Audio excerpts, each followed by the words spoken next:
Hello everyone, Inquisitor Vaughn here, and in today's video I would like to continue with our Primarch Project deep dives by going into the Primarch Project number 13, who would be designated Roboute Guilliman. For the list of correspondences for this Primarch Project number 13's designated name would be Roboute Guilliman. The aspect of humanity that I assign to the Primarch is logic. The specialization of war is Imperialism, and the Geneseed organ that I most associate with the Primarch and its legion is the second heart. The 13th Primarch Project's gestation pod would land on the world of Macragge in the Ultima Segmentum in the region we know now as the Eastern Fringe. Macragge was a bleak world. Most of its surface was covered in mountains that were inhospitable to most of the humans on the planet. Only around 30% of the planet was actually habitable, and thus that area was where the majority of humans would reside. Macragge was one of the more successful planets during the Age of Technology and in its aftermath. It had been able to keep in contact with neighboring human-settled worlds throughout the Age of Strife, and its population even had the ability to travel relatively short distances between systems to these other worlds through the use of pre-imperial ships, even when warp storms raged between these systems. So, Macragge was relatively advanced and well-connected. Accounts of the 13th Primarch Project's discovery are varied. In one version, his pod was found by a hunting party in the woods of said habitable area of Macragge. When his pod was discovered, the noblemen who found it knew that it was a form of technology instead of something superstitious. On opening his pod, they discovered the 13th Primarch Project, still a child, with a glowing aura around him. According to this version of the story, they brought the Primarch Project to one of the two consuls of Macragge, Connor Guilliman, who had ruled the most civilized and powerful of the habitable Macragge regions. The consul Connor Guilliman took in the Primarch Project as his adoptive son. Another version of this story is that Connor Guilliman had dreams of the Emperor before the 13th Primarch Project's pod landed on Macragge, and when he awoke, he assembled a group of his guards and journeyed to the location he saw in his dreams, which had been an area called Hera's Falls. It was there that the Primarch Project's pod was discovered. Regardless of the version that is told, 2 points are consistent. The first is that due to the relatively advanced state of Macragge, when the Primarch's pod was found, it was seen as what it was, a form of technology and not something mythological, like how pods had been seen on other worlds that the Primarchs would land. The second point is that Connor Guilliman would adopt the Primarch Project as his son, naming him Roboute Guilliman. Roboute meaning Great One. Though he was adopted by Connor, as consul, Connor's responsibilities stole him away from actively raising Guilliman. This role he would give to a woman called Tarasha Utin, who served as an adoptive mother figure of sorts to Guilliman, even though she was only really a seneschal of Connor. After being adopted and raised to maturity, Roboute Guilliman would be taught on a variety of subjects: history, philosophy, the sciences. With each subject, the Primarch Project excelled. He had a perfect memory, and his ability to arrive at reasonable conclusions was flawless. By the age of 10, he had learned everything that his teachers could teach him. When Guilliman's mind was tasked to the strategy of war, Connor saw the Primarch Project's brilliance. Once he was of age and received the approval of the magnates, Roboute Guilliman was granted his first command over an expeditionary force sent to pacify the far northern lands of Macragge called Illyrium. Illyrium, or Illyria, was a collective of microstates that were in constant conflict with each other. This conflict would spill out to the more civilized areas of Macragge as they would raid these areas and cause general havoc. Connor had sent Guilliman to subjugate this area, and that's exactly what he did. The way Guilliman achieved this was interesting. Instead of engaging the enemy forces in the mountains, he and his forces chose to occupy their religious shrines, forcing them to come to Roboute Guilliman's forces instead of it being the other way around.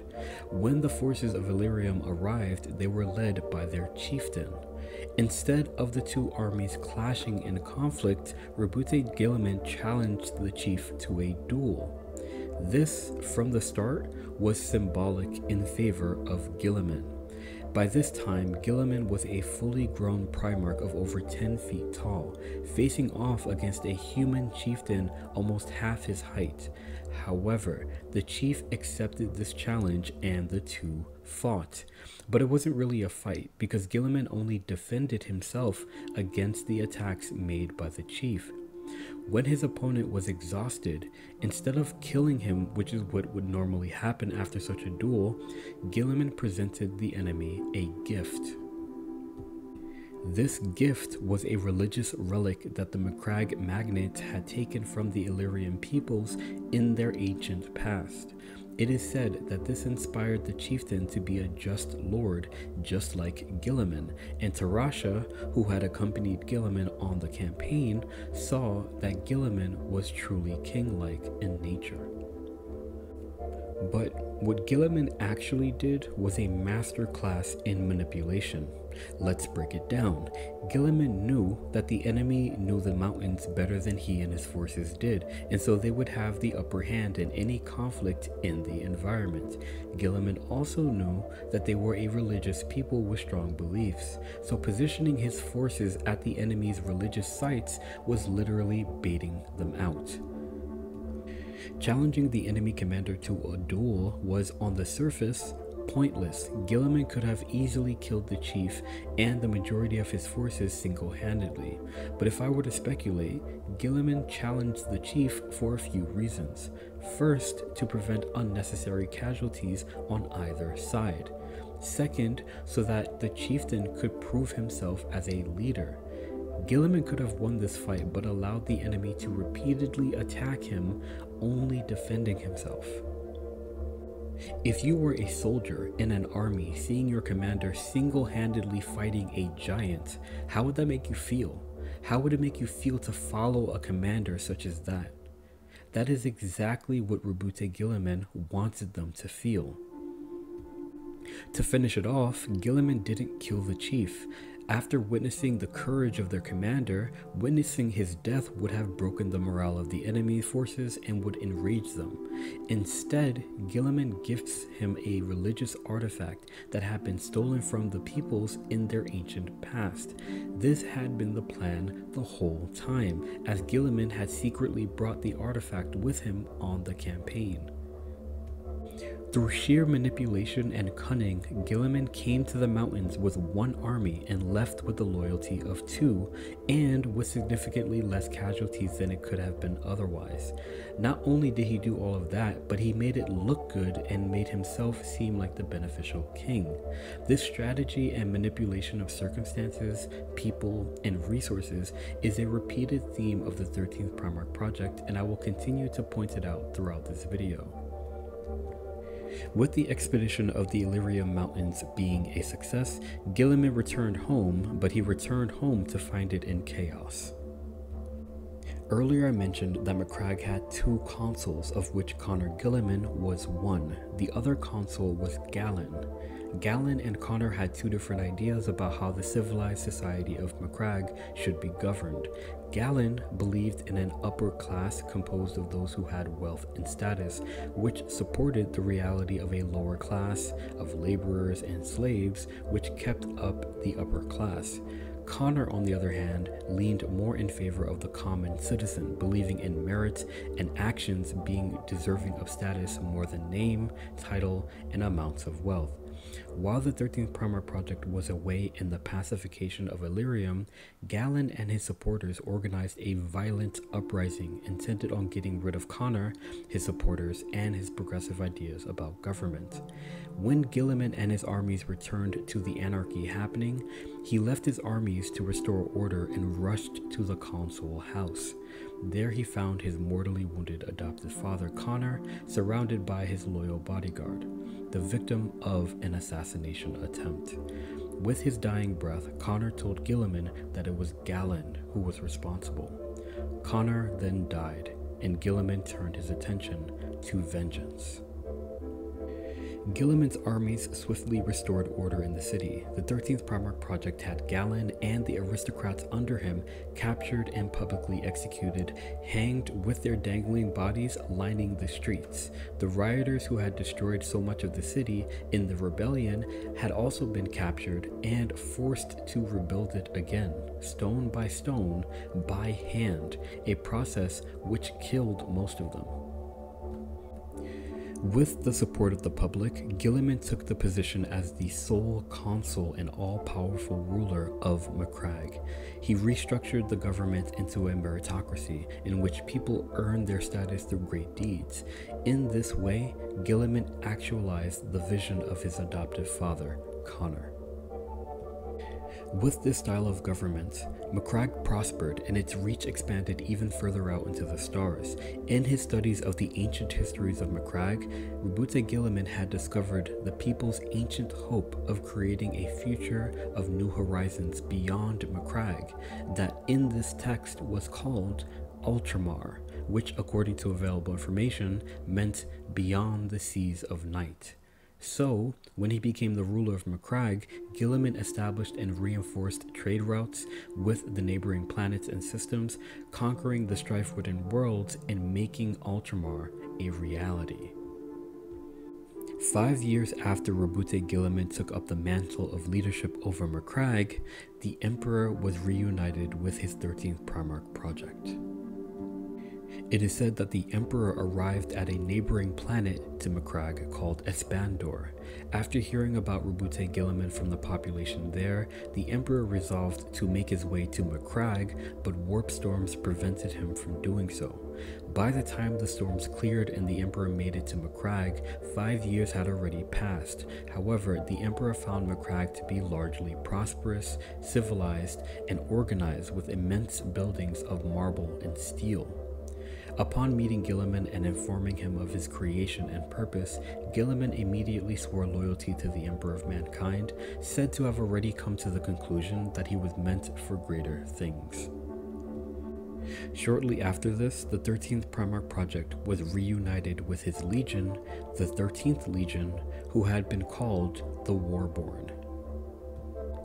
The initial recruits to the 13th Legion of Astartes were from a variety of specific groups on Terra, including the Maglev clans of Panpecro, the war families of the Saragon Conclave, the Mid-Afrique Oligarchy, and the anthropophagic tribes of the Caucasus Wastes.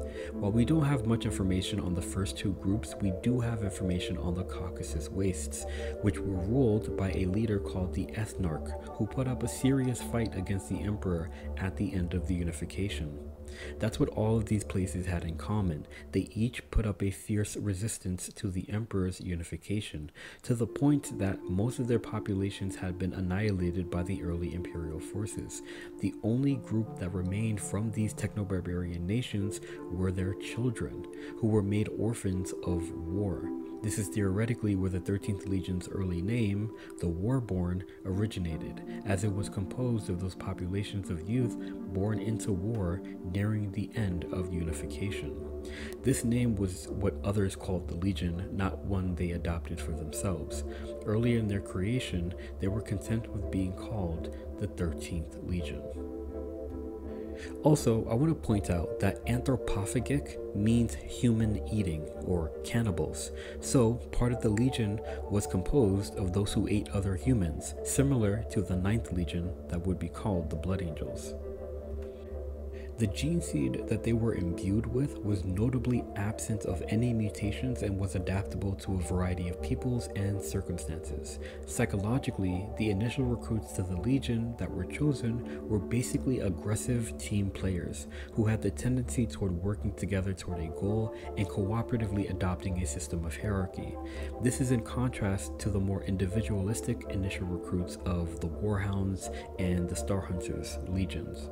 It is theorized that the Geneseed of the 13th Legion complemented this mentality of its initial recruits and was a final weapon of sorts against the rebellion that characterized humanity during the Age of Strife. So late in the Unification Wars was the 13th Legion made that they actually didn't even take part in the battles that would define it, instead being used off of Terra to reclaim the Sol system itself. Two conflicts that they were notably involved in were the pacification of Luna and the Sedna campaign. The pacification of Luna was fought against the gene cults of Luna, who resisted being absorbed into the growing Imperium of Man. In this battle, the 13th Legion fought besides the 7th Legion, or the Imperial Fists, and the Luna Wolves, and it ended with the compliance of Luna. As the Legion began to fight other battles, it began to define itself as a proud legion to whom honor and accomplishment were important, discipline and straightforwardness in combat was valued, and adaptability was at the core of their strategic plans. The 13th specifically focused on achieving the objectives of any conflict, maintaining focus and discipline enough to do so, while remaining flexible enough to deal with any problems in doing so without deviation. Their adaptability as a legion was largely based initially on imitation and then mastery. As the Great Crusade spread across the stars, the 13th Legion would recruit from the populations of every human world that they successfully brought into compliance. In this way, they incorporated a variety of cultures and their styles of war into the Legion, and they also learned from the other legions that they fought besides. They learned, imitated, and mastered the skills and strategies of everyone they encountered or fought besides. The 13th Legion also began to display their accomplishments on their armor. In the early days of the Legion, they maintained the standard storm gray and silver of the early legions, but each company of the Legion that earned an accomplishment in a certain conflict would represent that in some way through their armor. For example, those companies who had fought alongside the Night Lord's Legion in a campaign to purge abhumans would color their helms midnight blue and their gauntlets black. They would take the Death's Head and Scales of Justice as their symbol, and they would call themselves Nemesis, or the Nemesis Company. But those companies who had saved civilians and fought against the orcs on the Forge world of Cyprus Mundi would color their right pauldrons emerald green after the Aurora Borealis they fought underneath during that campaign. So the Legion would come to have a variety of color schemes and heraldries, but they all acknowledged each other as the 13th Legion. One of the most devastating conflicts to the Legion in its history was the Osiris Rebellion. The Osiris Rebellion was a campaign fought by the 13th Legion in the Osiris Cluster, which had been forced into compliance by the Legion previously, but then coordinated an uprising. The enemy that the Legion faced were both the human inhabitants who had been mind-controlled by xenospecies and the xenospecies themselves, which would later be called the Osirian Cybrids. Though the response of the 13th Legion was swift, the Legion was overwhelmed by the enemy, losing over 6,000 Astartes and the Legion Master in the conflict. The cluster was eventually reclaimed by the Imperium with the assistance of other legions and anti-psyker elements from Terra. The Legion's morale was sorely wounded by their loss against the Osirian Cybrids. Not only did they swear a blood oath to destroy the Xenos which had defeated them, but they also committed themselves to twice as many campaigns to prove themselves as a legion, most of which were victorious. What they didn't know was that the Emperor had discovered their Primarch, the 13th Primarch Project, called Roboute Guilliman, 2 years prior to the rebellion, but this was when the Emperor had reached Espandor and only heard about Guilliman. He wouldn't be able to actually interact with Guilliman for years after this because of the warp storms which had made Macragge unreachable. By the time he was finally able to, years had passed since the Osiris Rebellion. The Legion tried to bury the stains of failure from their honor scrolls and had moved on to accomplish more victories for itself. Roboute Guilliman would declare his loyalty to the Emperor and be reunited with his Legion soon after.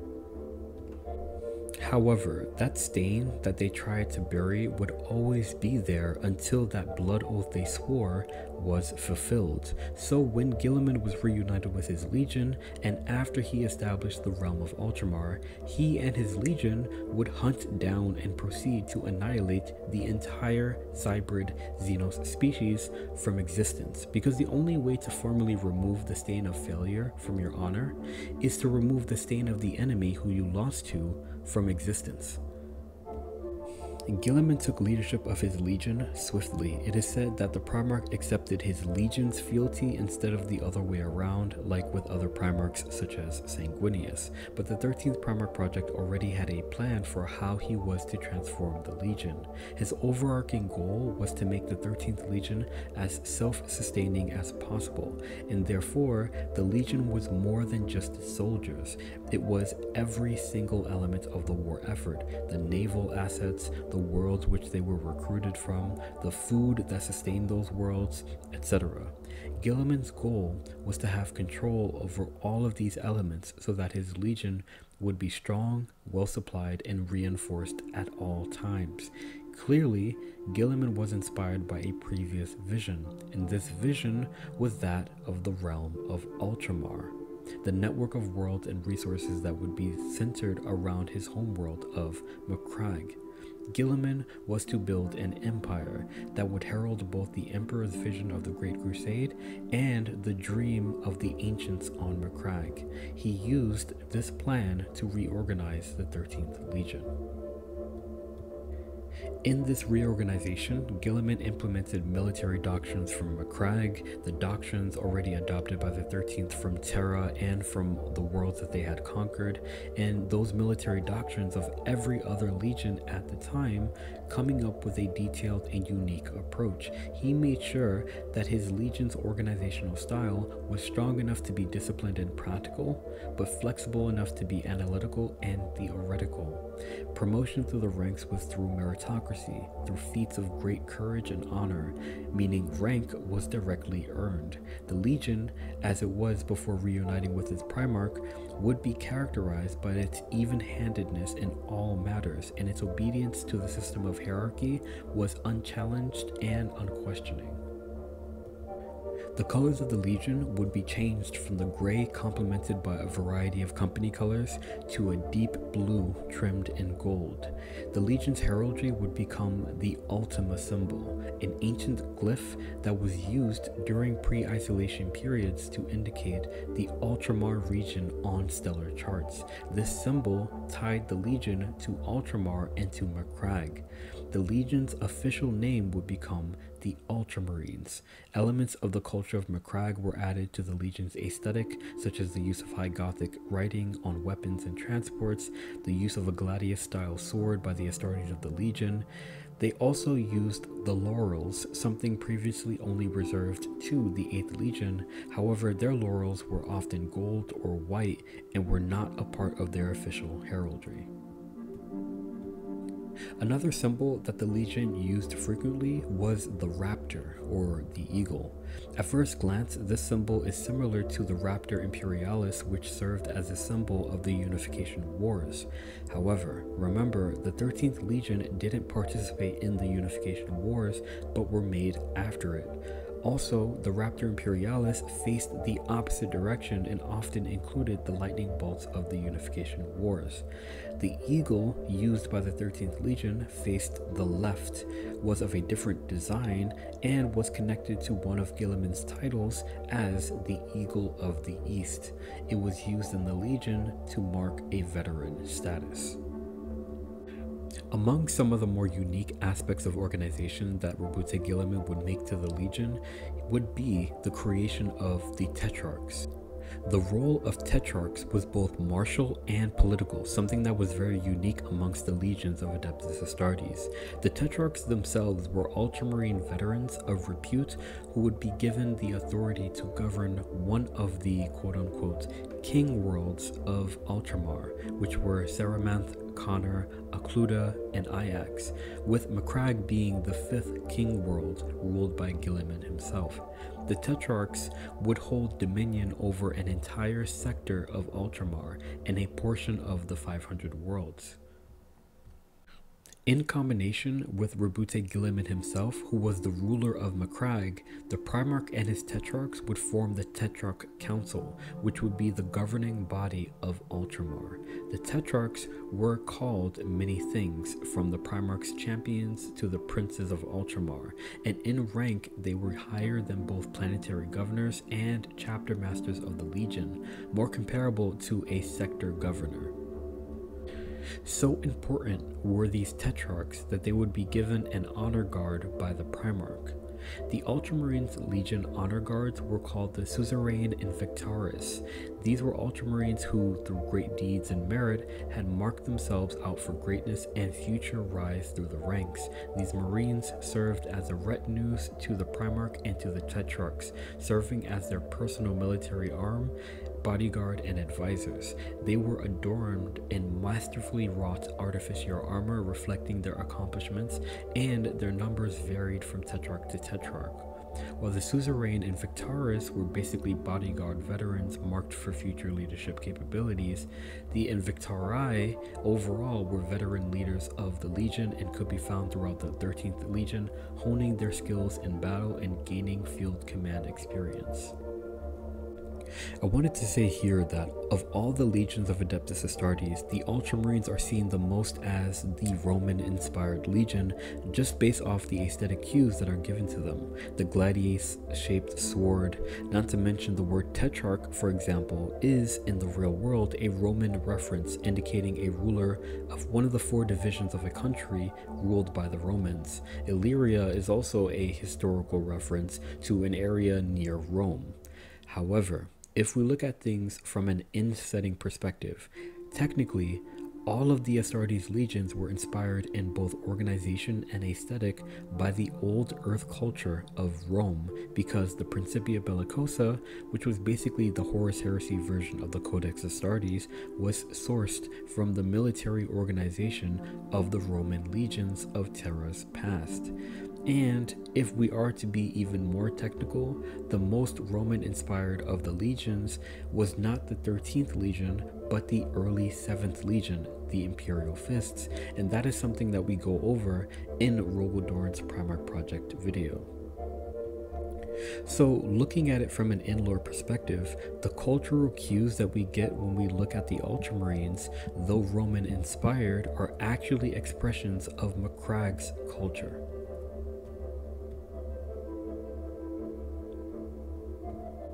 Before we move forward, let's talk about the Legion's name.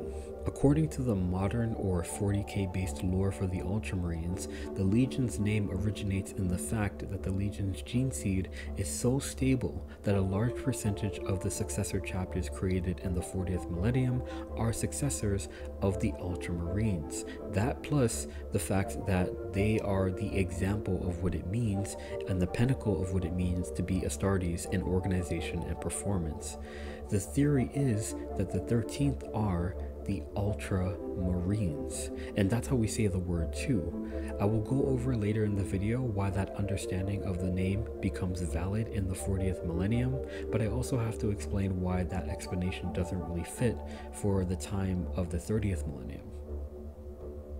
The problem with this theory in context to the Legion's history is that the Legion was created during the Great Crusade, and during this time, successor chapters weren't a reality yet, so the name could not have been based on the fact that it would, 10,000 years later, have many successors. Also, it would be assuming that the Legion both knew the word and application of the word Marines, when literally no other force was called Marines at the time, not even the Adeptus Astartes, who themselves would only be called Space Marines in the 40th millennium. So what is the real origin of the name Ultramarines? Well, the Legion's heraldry is literally the symbol for the Ultramar region of space, and their Primarch had a vision to create the realm of Ultramar in his mind before ever being reunited with his Legion. I think it's clear that rather than being named after being Ultramarines, the Legion is literally named after Ultramar. If this is the case, the Legion's name is actually the Ultramarines instead of the Ultramarines. Mind you, this is also not taking into account that the Legion's name could actually be the Ultramarines Legion, considering that those who inhabit Ultramar are called Ultramarines. We've seen this kind of thing happen before with the other legions, where their original name is ignored for the common name. For example, the Vilka Fenrica or the Wolves of Fenris would be called the Space Wolves by others. The Horde of Jagatai, also known as the Tau Scars, would become known as the White Scars by others, and so on and so on. The 13th Primarch Project would lead his legion in the establishment of Ultramar, being granted the right of an independent crusade of the region by the Emperor. His fleet was the 12th Expeditionary Fleet, and it would be reinforced with new ships from Mars. With these ships, he was able to grow and expand his dream of Ultramar, targeting nearby worlds that would be suitable for compliance and eliminating Xenos elements in a series of mostly successful campaigns. The Ultramarines, or Ultramarines, liberated more worlds than any other legion at the time, and in the legion's wake, they left a well-established, reinforced presence of the Imperium of Man. Each world would become part of the Grand Network and would both receive from the galactic civilization and contribute to it as well. The 13th Legion was also reinforced by a host of recruits from the worlds brought into compliance in Ultramar. The Legion's stable Geneseed, combined with the availability of Roboute Guilliman's genetic information, made it so that the Legion grew well beyond what anyone expected that it would. Even though the Legion under Guilliman avoided wasteful attrition tactics, when they inevitably suffered a large amount of casualties, these numbers would be easily replaced within a few Terran years. The Legion's homeworld was Macragge, and so the recruits were brought there for training, but the requirements for the recruitment were that only the strongest and stable of candidates be taken in from the populations. Guilliman had built his own empire, formerly known as Ultramar, but also known as the 500 Worlds. He would spend the majority of the Great Crusade maintaining and protecting it.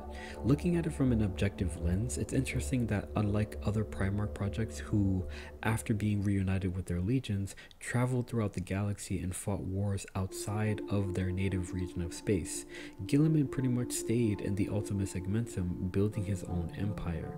Still though, his legion had fought outside the Ultima Segmentum previous to be reunited with him, so they possessed much knowledge of other areas of space. Yet, for all of his accomplishments in doing so, with the defeat of the vast Orc Empire of Ulanor, which saw the engagement of most of the legions at the time, the Emperor would name another Primarch project, Horus Lupercal of the Luna Wolves Legion, as the War Master, he who was the commander of all of the expeditionary fleets of the Great Crusade, and not Guilliman. It's said that Guilliman accepted this without complaint, but Horus would be known to express that he believed Guilliman felt that he should have been titled War Master instead. Whether or not this is true is unconfirmed. When Horus Lupercal embarked upon the path of heresy, Guilliman was a very clear threat to the War Master's plans, and so at the beginning actions of the Horus Heresy, the 13th Legion and their Primarch were the target of the War Master's discontent. Having command even over the other Primarchs at the time, Horus ordered Guilliman to take his legion to the world of Calth, which was a world within the realm of Ultramar, to prepare for a campaign against an amassing force of orcs in the region, to which Guilliman complied. The thing was, there was no orc Wa being amassed. It was a trap set by Horus to get rid of the 13th Legion and Roboute Guilliman. Horus Lupercal had sent the Word Bearers Legion to enact this destruction, weaponizing the bitter hatred that the Word Bearers Legion had toward the Ultramarines. In a nutshell, This hate that the Wordbearers Legion had toward the Ultramarines was due to the destruction of Monarchia, which was a valued world of the Wordbearers Legion. The Wordbearers had begun to stray far from the tenets of the Imperial truth by spreading the message that the Emperor was a god. To humble the Legion, the Emperor destroyed Monarchia and psychically forced all Wordbearers present on the world to kneel before him. It was the Ultramarines that the Emperor used to destroy Monarchia, and it was the 13th Legion that stood beside the Emperor as the Wordbearers Legion was forced to kneel before the Master of Mankind. This was an insult to the Wordbearers Legion that would fester and would push them off the cliff of loyalty into the abyss of heresy. So when Horus Lupercal chose them to annihilate the 13th Legion, they happily accepted this task.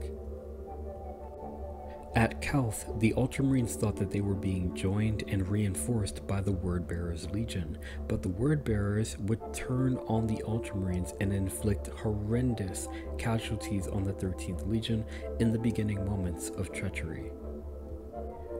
However, Guilliman's flagship survived the initial assault, and the Primarch was able to coordinate a counterattack with the isolated groups of Ultramarines on Calth fighting back against the Wordbearers.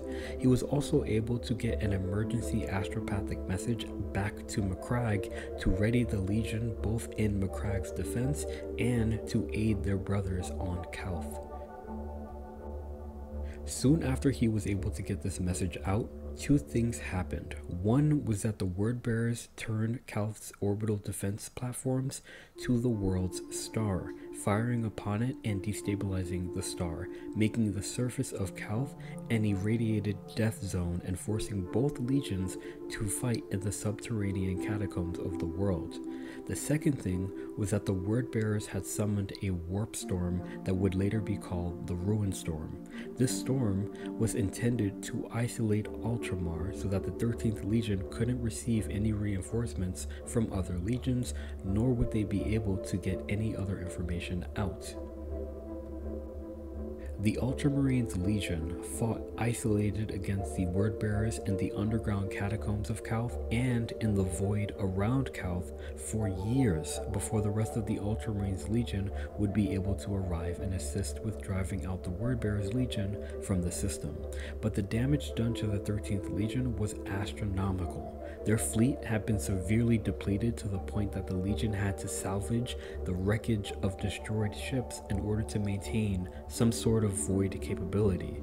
The Legion itself lost almost 120,000 Astartes in the conflict, with nearly 30,000 not being able to fight due to wounds and trauma.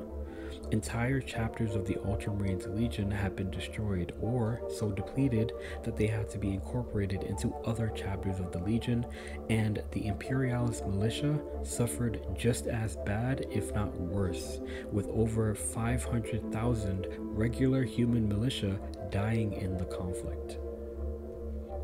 This betrayal quite literally traumatized those Ultramarines that had survived the battle at Calth, so much so that the veterans of the conflict began to regard those Ultramarines who did not experience the event with a kind of disdain.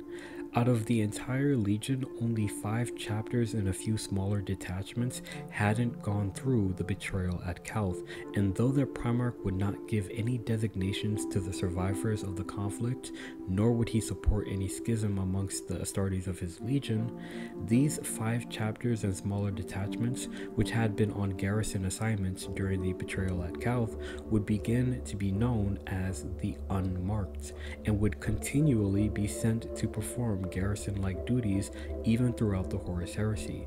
Guilliman himself seemed to disassociate with the Unmarked, and it's theorized that he did so because they most represented the old ideals of the Legion, who the Ultramarines were in the earlier Great Crusade before the trauma of the betrayal at Calth.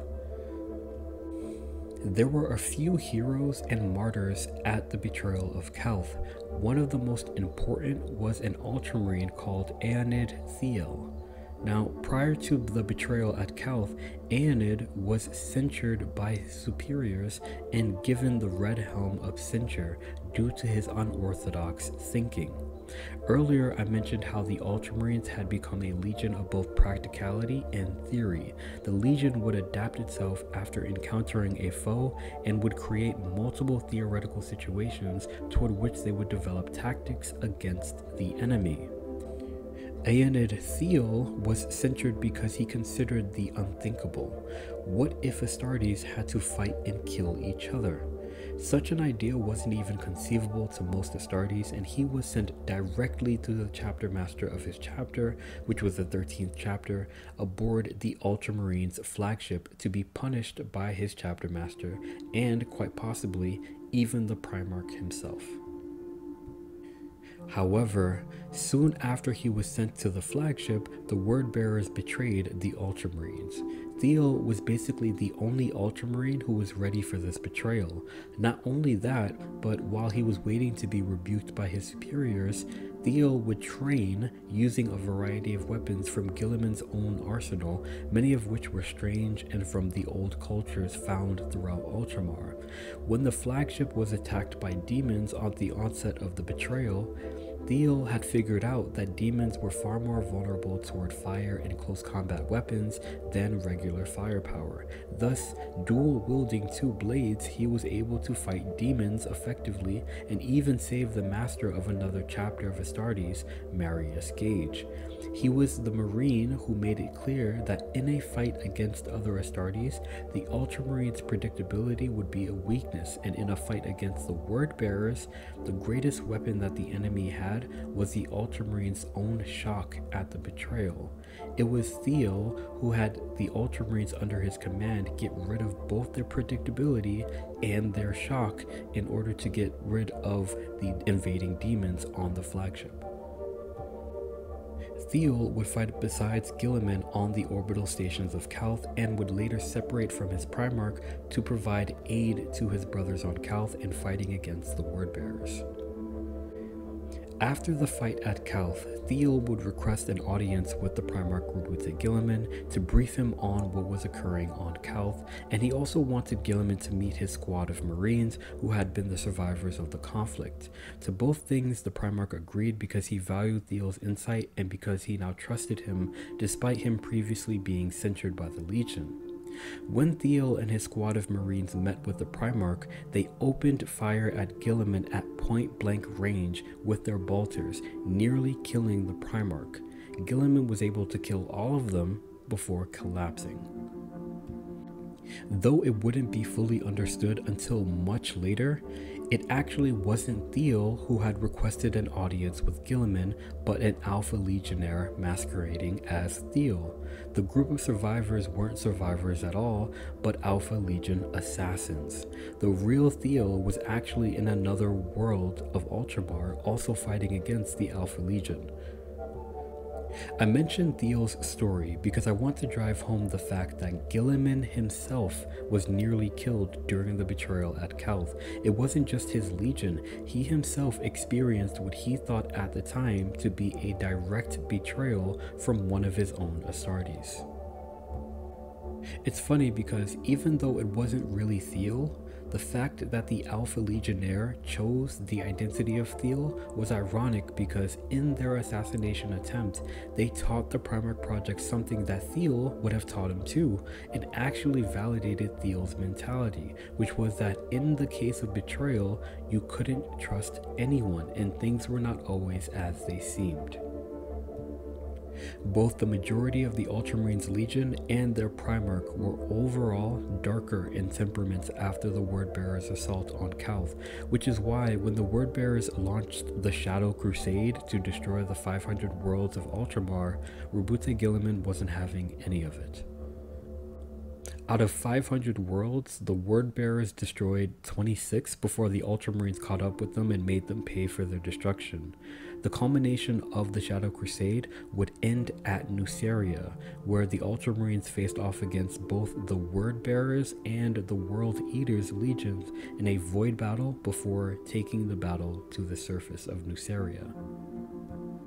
Guilliman was almost killed again on Nuceria. Half his face was beaten to a pulp, his skull fractured by Logar's Crozius, and nearly killed by Angron's crazed attacks, only saved by the fact that Angron's body would seize up as he was transforming into a demon prince of Khorne. The Ultramarines would retreat from Nuceria, firing even as they retreated. Guilliman was once again traumatized by what had happened, both at the depths of his brother's betrayal and at witnessing the demonic ascension of Angron. With the Ruinstorm still raging, isolating Ultramar from the wider galaxy, and with the ferocity of the Wordbearer's assault, Guilliman was unsure if Terra itself had been compromised by the traitors, and so, true to his nature, he made Macragge the center of the Imperium Secundus, or the Second Imperium. Guilliman would use a Xenos artifact called the Pharos, located on the world of Sotha, as a beacon and a proxy astronomicon, or a light in the warp, with which loyalist Astartes would be able to chart a course through the Ruinstorm and make it to Macragge. Both the Dark Angels and the Blood Angels, along with their Primarch, were able to make it through to Macragge. The three Primarch projects would form the Imperium Secundus as a base from which to continue the fight against the traitors. Sanguinius was made the proxy emperor, ruler, and regent of the Imperium Secundus, and Lionel Johnson of the Dark Angels was made the Lord Protector of the Imperium Secundus. The Imperium Secundus was threatened by the fact that the captured Conrad Kurz would escape from Lionel Johnson's grasp and run rampant in the mountains of Macragge. It was also threatened by the fact that the three Primarchs would continue to disagree and argue with one another until Sanguinius dissolved the Triumvirate as a mistake, the three Primarchs instead focusing on trying to make it through the Ruinstorm to Terra. Unfortunately, Roboute Guilliman and the Ultramarines did not make it to the Sol System in time to contribute to the defense of the Imperial Palace, though they did engage the Iron Warriors fleet at its boundary, which enabled the Blood Angels to make it through. What followed was the tragedy of the Horus Heresy, the death of Sanguinius, and the mortal wounding of the Emperor. Despite this, Roboute Guilliman refused to let the Imperium fall and would spread his legion thin across the galaxy to protect what resources the Imperium still maintained and continued the pursuit of the traitors. It was due to his efforts that stability in the Imperium was restored. Though the 13th Legion faced horrendous casualties against the World Eaters and Wordbearers in Ultramar, their losses were relatively minimal in comparison to those legions which had actively faced the traitor legions outside of Ultramar. This meant that the Ultramarines were one of the largest legions left besides the Dark Angels. With these numbers, Guilliman was able to secure the Imperium of Man into the future. The 13th Primarch Project would later assume the title of Lord Commander of the Imperium and would initiate several changes to the organization of it all, including the organization of the Astartes legions. With some resistance from some of the other Primarchs, he would break up the legions into chapters of 1,000 Astartes each to assure that no one man would have the command of an entire legion of Astartes, no matter how noble his goals were, not even him. Now that whole legions were not a reality in the new Imperium, Guilliman would also create the Codex Astartes as a guide to tactics and military organization of the newly formed successor chapters. This document effectively replaced the Principia Bellicosa as the standard military organization of the Imperium's forces. Roboute Guilliman would fight against the traitors that had not retreated into the Eye of Terror with his remaining loyalist brothers for about 100 more years after the second founding, until he was fatally wounded by the now Chaos Primarch Fulgrim, sliced in the neck by a Chaos-infused blade. After this, Guilliman was put into stasis upon the world of Macragge, and his body became a pilgrimage destination for many in the Imperium of Man. In a very similar way to the Emperor himself, who was placed on the Golden Throne when grievously wounded by Horus Lupercal, Guilliman's body was placed upon an immense marble throne on Macragge, his body put in a stasis field that stopped it from decay or change. Even over 10,000 years, his body remained unchanged, though many pilgrims would begin to believe that it did change, that his wounds were healing, and that he would one day return. That day of return would come to pass with the assistance of Belisarius Cawl and Eldar allies. Cawl would create a suit of armor that would sustain the Primarch's life functions, and the Eldar allies would use the power of their gods to bring the Primarch back to life. Guilliman's return shocked everyone, even Guilliman himself, and he would lead the Imperium against the traitors once more, bringing the order that I talked about earlier back into the Imperium of Man, something that he still does in the current narrative. Guilliman would experience a kind of depression and spiritual affliction to being alive once more and seeing the state of the Imperium. To him, it was comparable to a rotting carcass and far from the vision that he and the Emperor had for it. He resolved to go to the Emperor himself to receive guidance on what to do. Allowed an audience with the remains of the Emperor by the Custodes, Guilliman talked with the Emperor through psychic means. It said that Guilliman was shocked at how cold the Emperor had become, referring to Guilliman not as a son, but as a project and a tool. He believed that the Emperor's humanity had been stripped away in the time that he was on the Golden Throne, and though it is not specifically known what was said between the two, Roboute Guilliman announced that he would assume the role and position of Lord Commander of the Imperium of Man, arming himself with the Emperor's flaming sword, a powerful symbol of his authority. The aspect of humanity that I think Guilliman most embodies is logic. Logic is basically the study of reasoning and the process of deducting what is true from what is not. I know that might sound strange to assign to a Primarch, but allow me to elaborate upon that. Of all the Primarch projects, it can be said that the 13th Primarch project was the thinker of them all. While all Primarch projects are extremely intelligent and capable strategists, no other Primarch is known specifically for their mental capacity in regards to organization, statistical data, and tactical strategy more than Roboute Guilliman. It is the focal point of anything that Roboute Guilliman does or involves himself in. Consistently throughout his lore, Guilliman thinks first and then acts, and as I said earlier, practicality and flexibility were always at the core of his actions, and even his legion's actions before they were reunited with him. Multiple times throughout Guilliman's story, he uses logic to achieve victory, whether it was against the Illyrian tribes on Macragge, or hunting down the Osirian Cybrids, creating Ultramar, creating the Codex Astartes, or assuming the role of Lord Commander of the Imperium in the heresy's aftermath. He would always have advisors around him, and rarely did he do anything that did not make practical sense. Logic, as an aspect of humanity, has led to a variety of positive advancements to humanity as a whole, and the process of thought exercises and intellectual debates led to the development of many philosophies and professions and fields of expertise. In many ancient cultures, logic, also called logos, was seen as divine. Roboute Guilliman, when he was found on Macragge, was found with a glowing aura around him, and that glowing aura might have been a reference to the logic or to the logos and the divinity of such.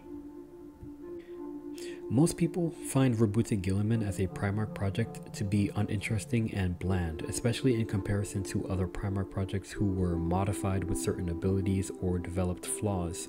I think that this is due to a lack of perspective. It's the same reason why many people find Rogal Dorn to be bland and uninteresting as well, while completely ignoring the fact that Dorn is easily one of the most passionate of the Primarchs and is literally a zealot of the Imperial truth. I've always thought that Roboute Guilliman does have his own darkness. With Roboute Guilliman, I essentially think that people ignore the darkness that is inherent in someone who is a strategist. Guilliman's theme is order through control and direction, and he is constantly in control of things and people around him.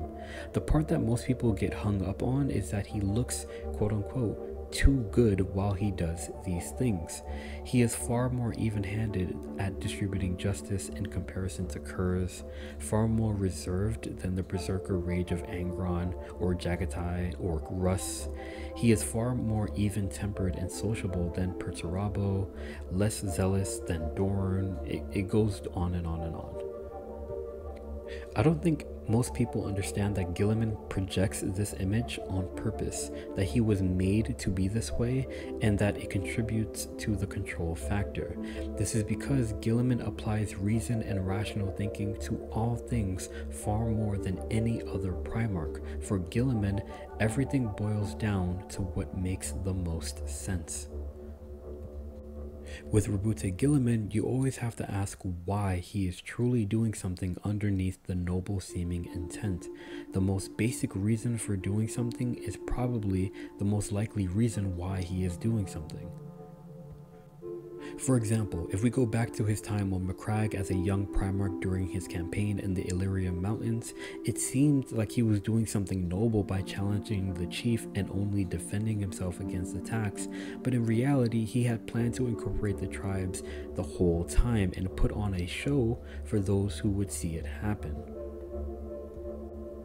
Punishing the rebels by forcing them to rebuild the parts of Macragge that they had ruined seemed to be a higher form of punishment, but these individuals often died doing so, so the process was agonizing and their punishment was essentially a form of torture.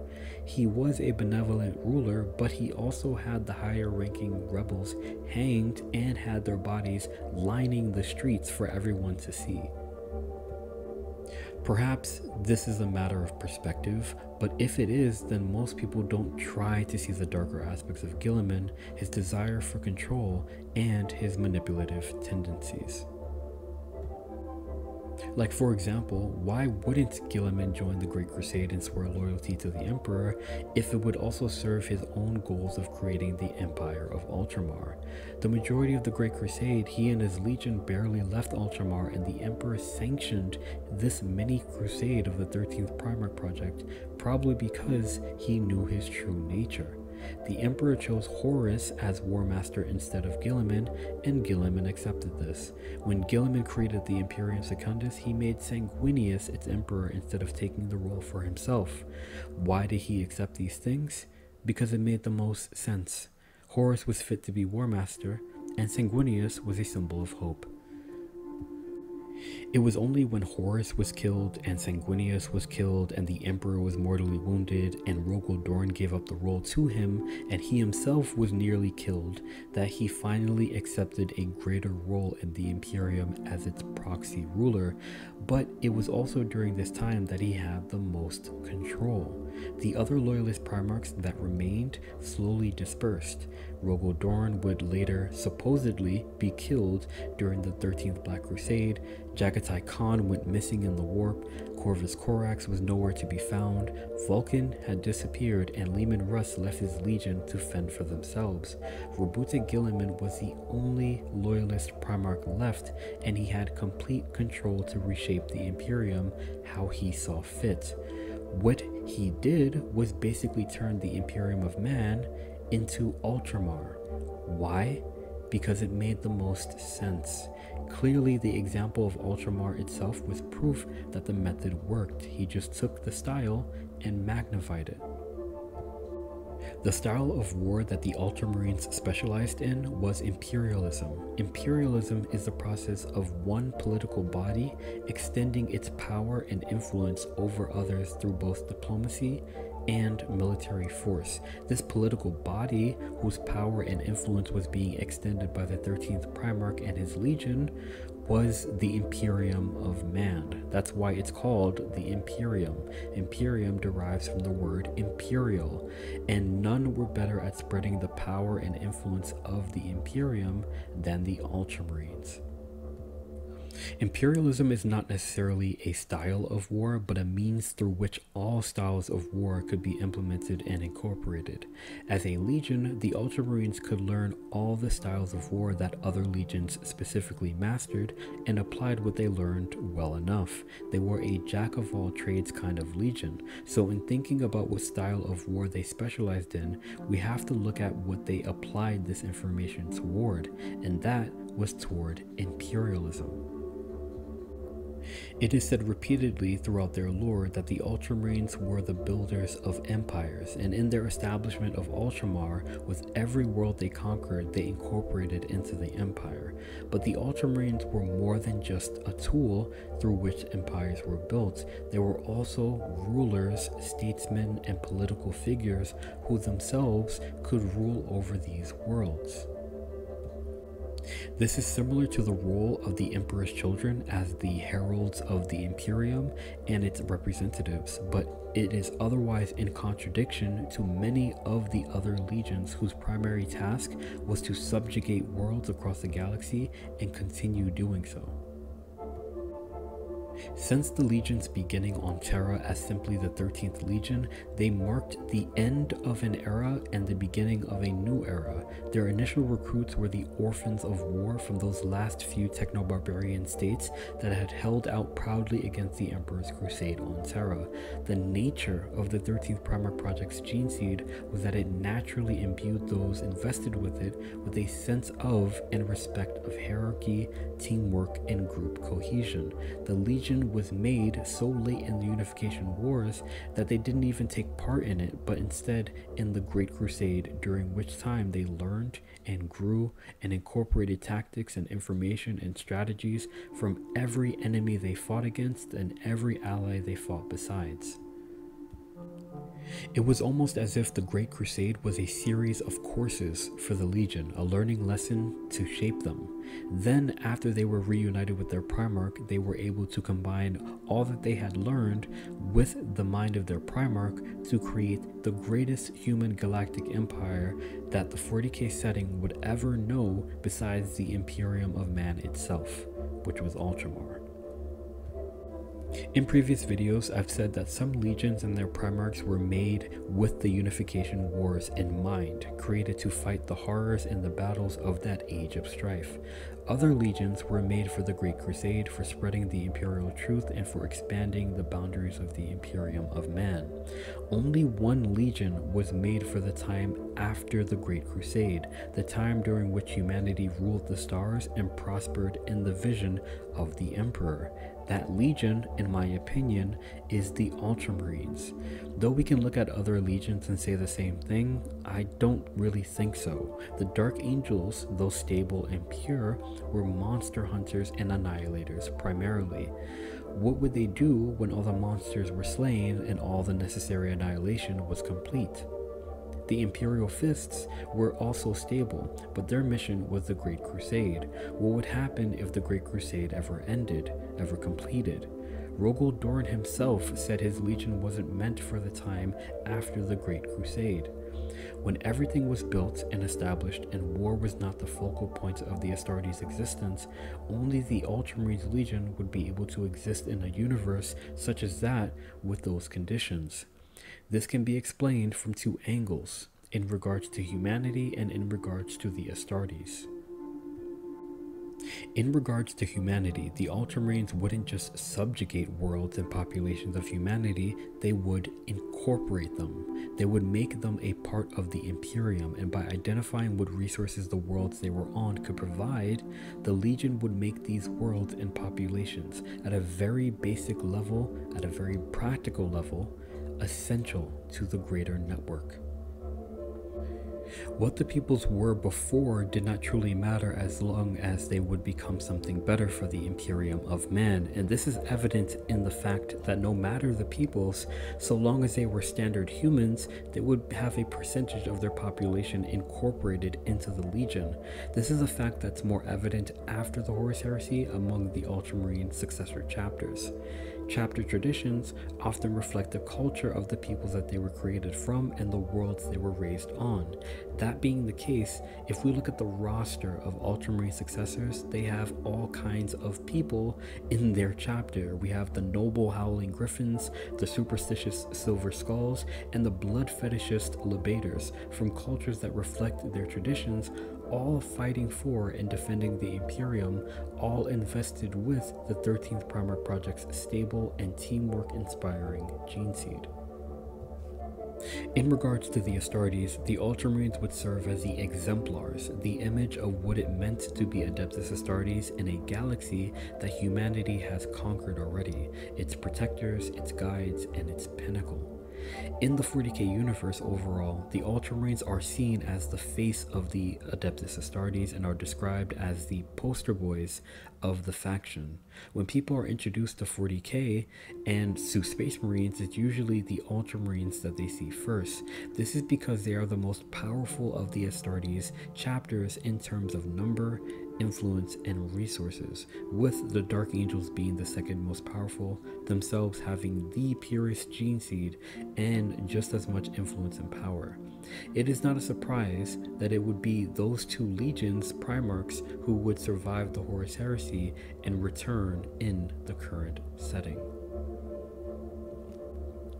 With all of this taken into consideration, I find it interesting that the Legion's symbol would be what is called the Ultima symbol, a symbol that looks like an inverted Omega symbol.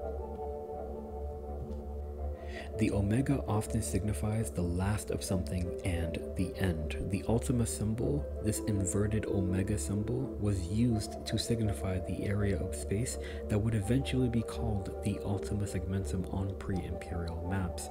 Part of the area of space that the Ultima Segmentum exists in is the Eastern Fringe, which is the furthest point to the east from Terra and the Sol System. Much of it is unexplored and still in the current setting is full of isolated human settlements that are still being discovered, with Ultramar being a network of known worlds within it. I do not think that it's a coincidence that the inverted Omega symbol was used to signify this area of space that could be considered the final frontier in the galaxy, it being the beginning of the unknown areas of space and the end of the known areas of space at the time. In a similar fashion, the fact that the Ultramarines use the symbol as their heraldry could also describe them as both a legion and Astartes overall, as the beginning of a world that was unknown to the past and the end of what was known during that past as well. With all of that being said, there is an elephant in the room that we must discuss in a video about Roboute Guilliman, and it is the Primaris Marines. As of 8th edition, the lore advanced in a direction in which after the Horus Heresy, the 13th Primarch Project would commission the Archmagos Belisarius Call with creating the Primaris Marines, Adeptus Astartes that are larger, stronger, and faster, and more stable than the primogenitor or firstborn Astartes. Given the Sancprimus Portum, a tool that held the genetic information of each of the Primarchs, Call was to create newer and better Astartes, called the Primaris Marines, the word Primaris once having been a word used to describe the Primarchs. Primaris Marines are imbued with additional organs that increase their strength and durability, and they are also imbued with half of the Immortis gland, an organ that the Emperor apparently made for the Primarchs specifically. These create even more powerful Astartes than those that existed previously. Regardless of how I feel about the existence of Primaris Marines in the current setting, they are a reality to the 40k universe now, and chapters have begun to incorporate them into their number, with both many chapters becoming fully Primaris and fully Primaris chapters being created in the Ultima Founding. The Founding, ironically, named after the area that Ultramar exists in. The Primaris Marines are perhaps the biggest illustration of the manipulation of resources and control that Roboute Guilliman has over the Imperium of Man in the current setting. The point of creating the Primaris was to create better Space Marines that were more Primarch-like, invested with their Primarch's genetic information. This information wasn't degraded and was pure, closer to the true expressions of the Primarch Projects, which is on one hand a good thing. However, it has also created a kind of crisis of identity in regards to the more flawed chapters made from certain Primarchs. As we have went over in previous videos, the Primarch Projects themselves are not necessarily the source of some of the flaws that their legions would possess. Many of those flaws come from the human populations that served as the initial recruits to the legion. In other examples, how that Geneseed was implanted affected the expression of the Geneseed in that Astartes made from it, and that would make them quite different from their Primarchs.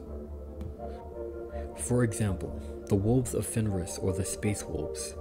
Their Geneseed had additional information added to it by the Emperor, the Canis Helix.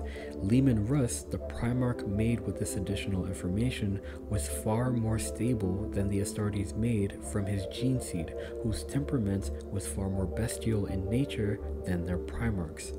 This was rectified by the Emperor by using Leman Russ's genetic information directly, and by changing the implantation procedure.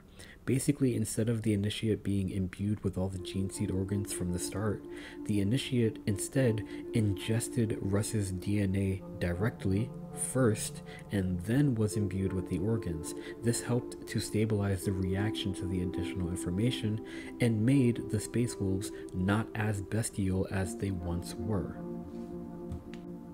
With the creation of the Primaris Marines, Primaris Space Wolves are far more stable, being closer in nature to Russ, their Primarch, not needing to go through the two-part implantation procedure, and are also less susceptible to the Curse of the Wolfen, which was an effect of degradation on the Legion's Geneseed.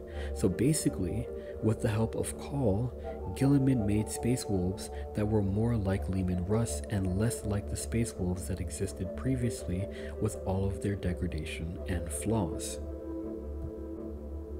The Primaris Dark Angels, who were never really flawed to begin with, were imbued with the purest form of their Primarch's Geneseed, itself being the purest of the pure, being imbued by the Emperor with the primordial strain of human genetic information, which is, theoretically, human genetic information from the Age of Terra, before all of the nuclear wars that would ravage Terra and make the human biology be riddled with mutations.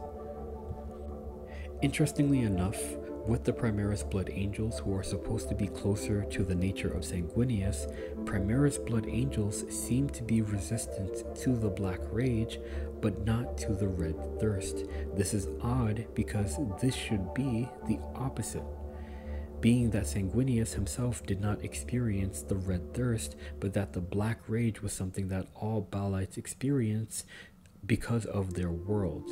If it was true to the lore, then the Primaris Blood Angels would experience neither.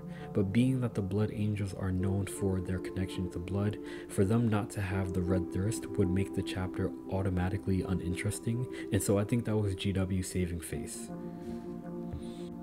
The Primaris Imperial Fists don't have the degradation to their Becher's gland and Susan membrane that their primogenitor brothers have, and so on and so on. Now, what this has done is it has created this phenomena in which Primaris Marines made from one Primarch go to the chapters whose heraldry and bloodline they now share and must learn the ways of their primogenitor brothers in order to fit in with them.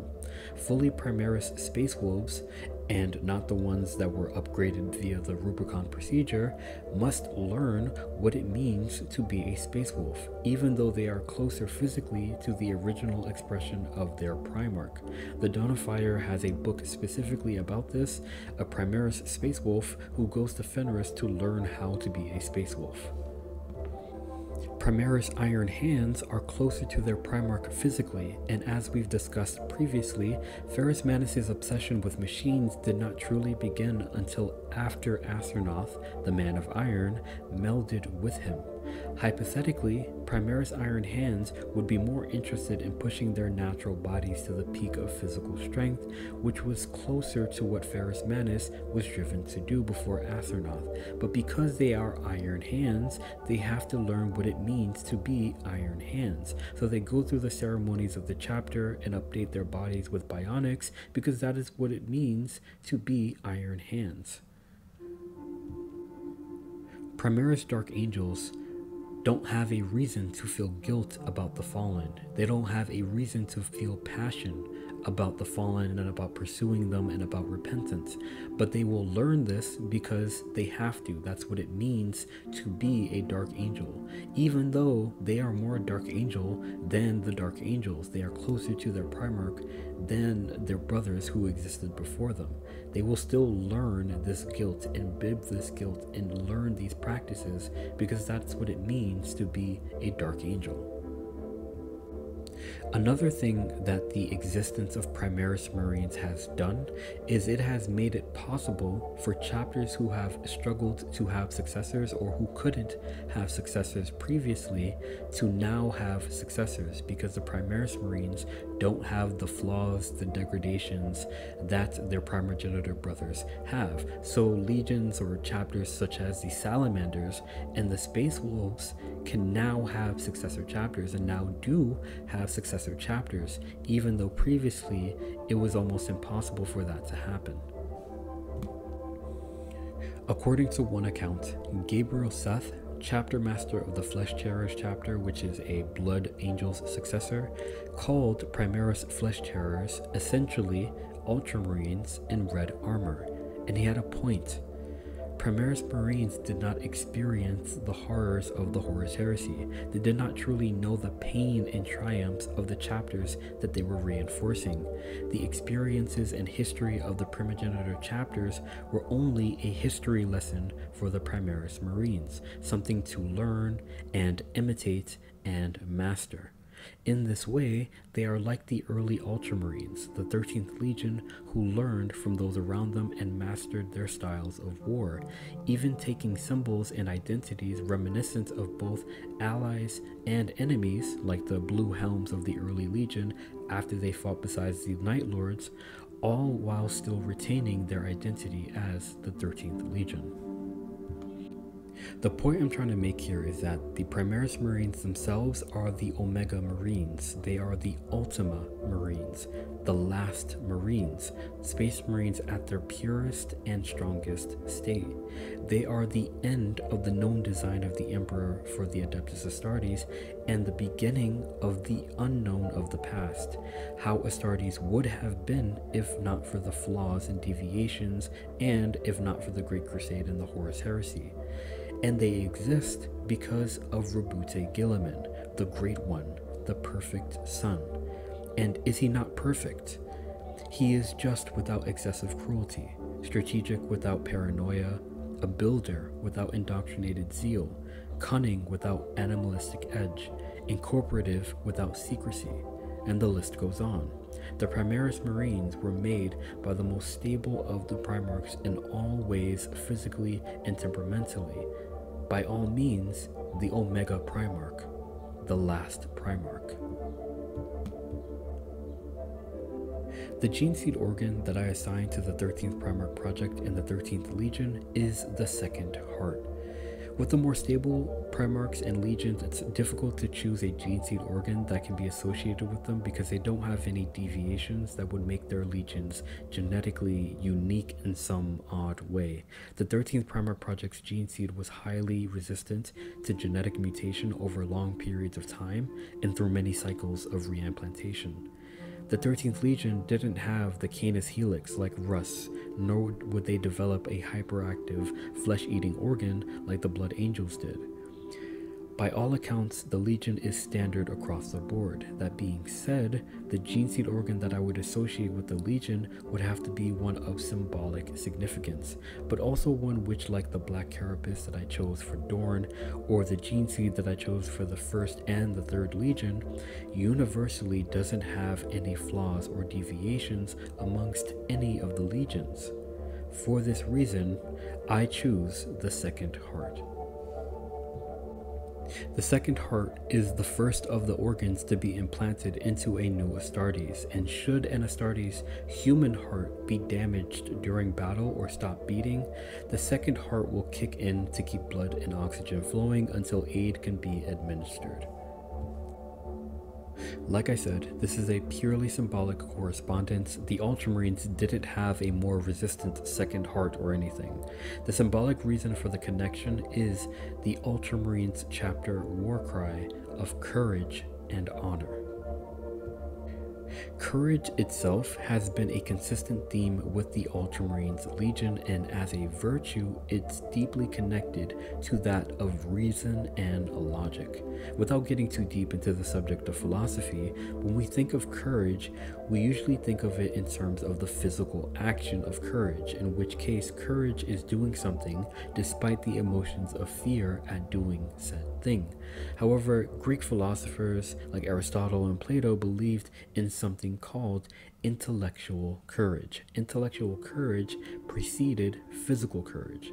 Not only was intellectual courage the ability to entertain ideas that were different from our own personal ideology, to challenge these opposing ideas and even our own ideas, intellectual courage was also mental fortitude. It was being committed to a course of action or a state of being despite knowing that harm may come from doing so. It's because of this that intellectual courage preceded even the physical act of courage and can be said to fuel it. With the more stable Primarch projects, I've noticed that many created mantras and sayings for their legions that would bolster them and prepare them for the conflicts that they would have to face, likely because they did not have any special abilities and were the most human of the Astartes and the Primarchs. Their true strength had to come from within, from the mind. For example, Perturabo created the Unbreakable Litany, which is by far one of the best motivational mantras for someone fighting in the horrors of the far future. Rogal Dorn would create the Litany of Pain, which encourages one to prepare for and to endure pain. The Ultramarines' war cry would only come after the splitting of the remaining Loyalist legions into chapters. The majority of the Ultramarines that remained as part of the Ultramarines chapter were those who had experienced the horrors of Calth, an event that traumatized them as a legion. So it is not a surprise that their war cry would be courage and honor. It is a reminder to be brave and to remember the losses that they have endured. Courage has always been associated with the heart. Another way to tell someone to be brave and to have courage is to tell them to have heart. Likewise, when someone does something brave, we sometimes say that they had heart, or what they did took heart. It is for this reason that I associate the second heart with the 13th Legion, if only symbolically. For should an Ultramarine find himself shocked and traumatized by the wars that he must fight, both physically and mentally, then he only needs to take heart, to be brave, to have courage, and if he does, he will have the strength to continue. Almost like the physical courage that follows the intellectual courage of ancient philosophy, the second heart enables the Astartes to continue despite trauma to the original human heart, should he have the internal strength and will to do so. With that being said, that was my deep dive into the 13th Primarch Project, Roboute Guilliman. If this is your first Primarch Project video, please, I welcome you to explore the channel and explore the other videos. If you like this video, please give it a like, please share with others, please leave comments, it really helps the channel out. If you enjoyed this video, I'm going to be doing a video on the rest of the Primarch projects and a bunch of other topics on the 40k universe. So please consider subscribing to the channel and, like I said, exploring the other content. Without anything else to be said, Inquisitor Vaughn out. Remember, the Emperor protects and the future is successor.